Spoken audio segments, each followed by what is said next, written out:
It's the season finale in the Quick Fit British Touring Car Championship, deep in the heart of Kent at Brands Hatch. The crowds are already pouring in. Early morning, good time to catch up with the editor of Motorsport News, Matt James, for a look ahead at what we can expect today. It's going to be another classic, possibly, maybe? Absolutely, yeah. Two drivers tied on points at the top of the title race. Sutton's not out of it. There's another 3 or 4 guys that are in the picture, all to play for, and coming to Brands Hatch for the season finale is great. It's such a great track. Now, you'll hear over the course of the year, this circuit's rear-wheel drive friendly, this one's front-wheel drive friendly. You don't get any of that here. It's a level playing field for everybody, and it's gloves off. Absolutely. It was interesting in qualifying yesterday because everybody was clearly watching Tom Ingram and Jake Hill. Tom, not surprisingly, perhaps on the front row, he's been very calm and relaxed. Jake in 6th, also calm and relaxed about that, though. Yeah, he said there was a little issue that he picked up in his car after the second part of qualifying, the rear end, a bit of instability. Or is it the pressure getting to him? You don't know. It's all on the line, isn't it? And it's all to play for. Of course, the great thing for Jake is that he's got his teammate Colin Turkington up front alongside Tom Ingram, and West Surrey Racing, that run all those BMWs, have said in the build-up to this event that they're going to work as a team, which is fantastic.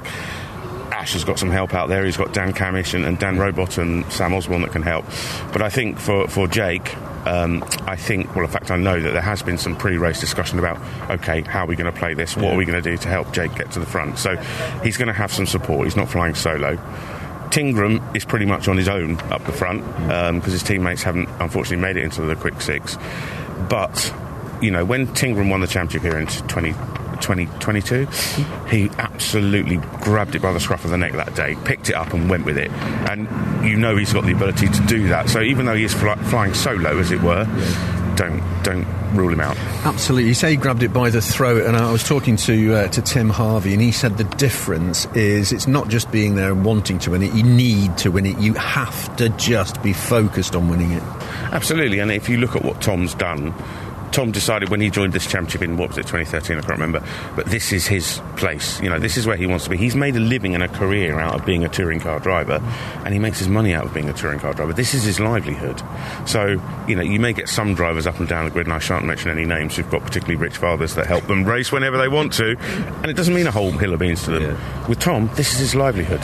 So it really does matter. Same for Jake, though, as well. He makes a career out of being a racing driver, so he's hungry. He's not won it before either.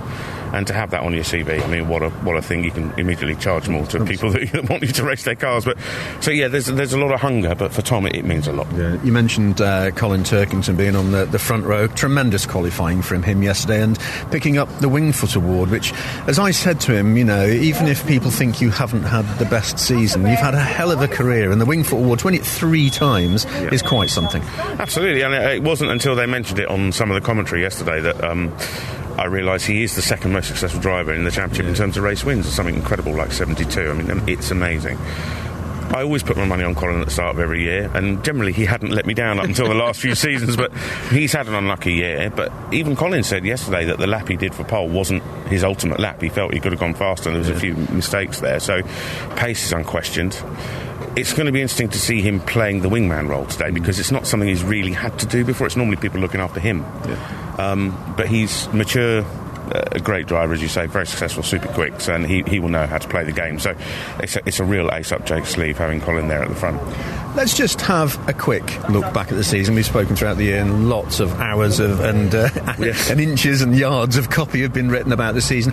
I can't remember a season as wet as this one. God, there's been occasions this year where we've been at race meetings, we don't know if it's actually going to happen or not, because it's been absolutely chucking it down. Silverstone, Donington, it's a dry race this year is a rarity, isn't it? And I think we're going to get rain this afternoon, which is going to play interesting things for the drivers, because front-wheel drive cars traditionally are better in the wet.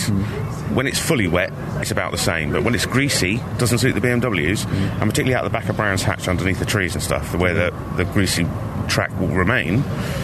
That could throw a real spanner in the works, but it'd be nice to have a dry one, wouldn't it? Absolutely. And the usual protagonists aside, who've been the standouts for you this season? Well, you've got to look at the Power Max Racing guys, Evans Halshaw Power Max Racing guys, Aaron Taylor-Smith and Mikey Doble. Yeah, they were basically in a two-man fight for the Independence Championship, weren't they? Between the two teammates, it wasn't much of a contest, but if you look at their results relative to everybody else and they're creeping their way towards the front, it'd be great to see them win a race today, either one of them, because they deserve it. And, everyone says, oh, that's one of the oldest cars on the grid. But they kept working and working and working at it. And actually, they've progressed up the order, whereas others may have stayed stationary over the winter. They've moved themselves up, which is a big credit to that team. Absolutely. Just on that note, I've spoken to the guys all the guys at Napa and said, look, last season you were the team to beat. You set a new standard almost. Has everybody else caught up, or have they not increased at the rate they wanted to? And I think they're all of a mind that everybody else seems to have caught up. Well, I think, we were going into the last couple of seasons with the hybrid systems, brand new way of working a race meeting, working out what you do. There was a lot of learning for people to do, and Napa hit the ground running in 2023, and Ash was brilliant. The others have just crept up a little bit, and in this championship, as you know, the top 4 or 5 places on the grid can be separated by half a tenth of a second. So if you can make a little gain, understand the rules a little bit better, when to use a hybrid, when not to, you can make that difference. And I think that's what everybody's done. I think the cars now are performing absolutely at their maximum, all of them, and it's great. That's what's made it such a good year. Absolutely. 2 other drivers I'd just like to mention. One, Ronan Pearson, who it's sad to see him not complete a season, and there's lots of paddock chat about him coming back next year. He started out a tremendous start to the season, had a really good time and showed great promise. So we hope to see him back. And the other one, having won the Minis early, then jumped into a touring car, Dan Zelos. He's acquitted himself very well. Absolutely, yeah. Dan was due to be back in Minis this weekend, but got the opportunity to race touring cars one last time this year. And he said yesterday, if I can do anything to help Tom Ingram out, then I want to be here for part of the team, because he's driven for Accelerate in Minis, so he knows the team very well. He's very much a team player. It's great to see fresh blood coming into the championship. It's what we want. Ronan Pearson, his victory here earlier in the year at Brands Hatch was brilliant. I mean, absolutely wonderful overtaking move on poor old Aaron Taylor-Smith. He mobbed him. Yeah. But great to see him win, and I think we've not seen the best of Ronan, so to have him back, which I've heard is going to happen next year, will be fantastic. Daryl de Leon's not done too badly on occasions. He's qualified really well, even if his race pace hasn't quite been there, but he's qualified on reasonably well, given where he is on his own. Yeah, at one point I thought he was going to be on pole yesterday. He was absolutely flying in the opening practice sessions. Great. I mean, it's effectively a brand new team, and the Cooper is a car that's still in its development phases. As you've seen with Restart Racing, they're getting on top of it as well. But yeah, Daryl, for a kid, he's only a teenager still. He's not got a lot of experience. But what I love about him is he takes it all in his stride. If he does a quick time, it's like, oh, yeah, okay. It's not like, wow, this is brilliant. He's a mature guy and an asset to the championship, I think, very much. A nice personality. And I think we're going to see a lot more from him. Just before I lay our cards on the table for this weekend, which you knew that was coming, just one other person to mention, coming back after 20 years into the series, Huffy. I've spoken to him on numerous occasions this season when he's climbed out of the car with a big smile on his face, and he's sort of climbed out the car and ignored me and walked past me straight into the bus when he's not been overly happy. I do wonder, I'll catch up with him later, whether or not he feels he's had a good season or not. He's loving it. He's enjoying being back in the UK. As you say, first time he's been here for 20 years. He's moved back to the UK and he wants BTCC to be his home for a long time. So he is going to work at it and crack it and get on top of it. Huff's a brilliant driver. I mean, I've known him for a very, very long time. That save he made when he was sliding round in qualifying yesterday. He should have dropped it in the first place, should he? A man of his experience should know better than that. That was a great save. He's absolutely Captain Car Control, wasn't it? I mean, really, really good stuff. A brilliant driver, a world champion on the grid, let's not forget. I mean, he's been, he's the dominator at Macau. He's won there 9 or 10 times, something ridiculous. They're having trouble unlocking the ultimate pace from that Toyota that he's driven this year. But this is, like I say, this is a long-term project for him. He's not going to have 1 year at it and then not succeed and walk away. He's going to keep chipping away at it. And brilliant to have him in the paddock. Love him. Absolutely. Okay, it's come to that time, early morning. It's cold here today. Our track temperature is going to be low, isn't it? I'm hoping it's going to get a bit warmer. But what do we think? Is it a head and heart one?